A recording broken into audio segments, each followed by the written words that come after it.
बघा आता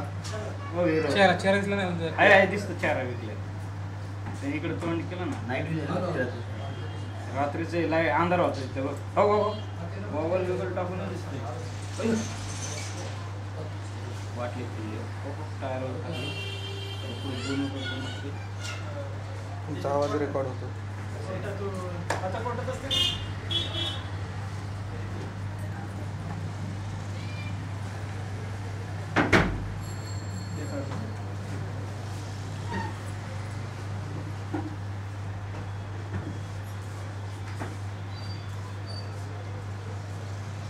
रिचार्ज द्या ना रिचार्ज शेजारी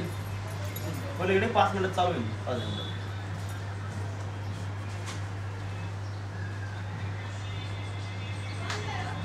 आता चालू आहे का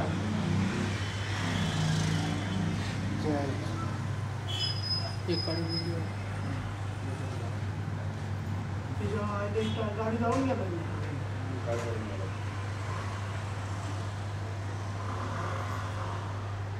तुझी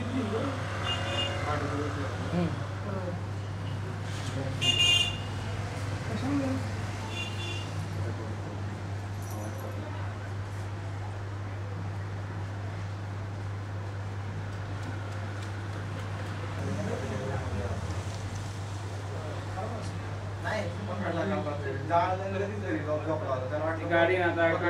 माहिती नाही ना आमच्या कॅमेरे बसवलेत म्हणून पोलीस आले मग त्यांना तरी मी कसं 10:30 वाजता आपण भेटू गेलो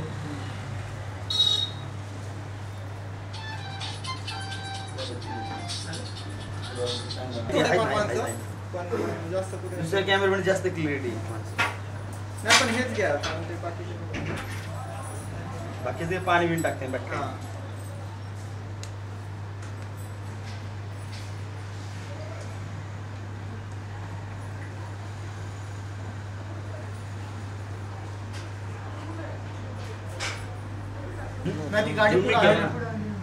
गाडी पुढे गेली ऑटोमॅटिक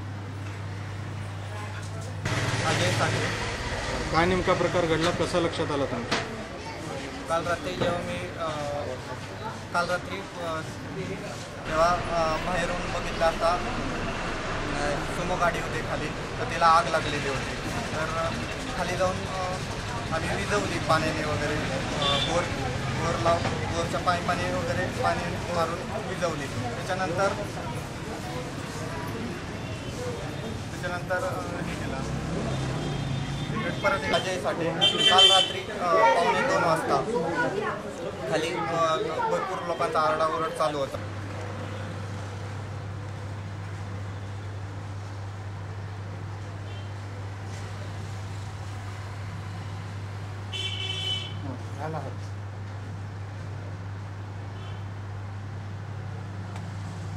कॅमेरा ते बदल आहे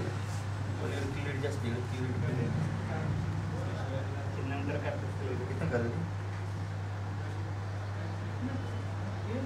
टायर फुटला का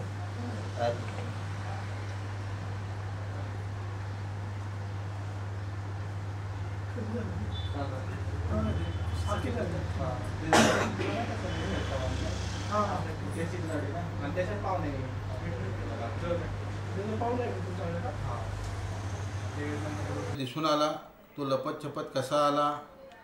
गाडीवर पेट्रोल कसं ओतलं आणि त्यानंतर आग कशी लावली हे स्पष्टपणे CCTVमध्ये दिसत होतं सदरचं फुटेज पाहिल्यानंतर सदर गाडीचा मालक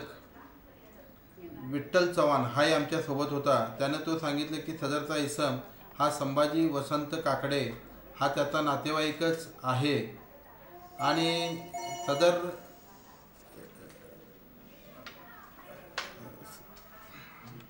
सदर इसम हा त्याचा नातेवाईकच असून त्याचा मित्रही आहे आणि त्या इसमानं त्याची गाडी जळाल्याचं दिसत आहे नंतर त्या CCTVच्या आधारावरून आम्ही स्टाफने त्याला ताबडतोब ताब्यात घेतलं आणि त्याच्यावर अटकेची कारवाई केलेली आहे आज त्याला पोलीस कोठडीसाठी न्यायालयामध्ये नेलेलं आहे त्याला PC वगैरे मिळाली आहे का नाही आता अजून कोर्टासमोर आता काय एकंदर तुम्हाला या घटनेमुळे CCTVची मदत आणि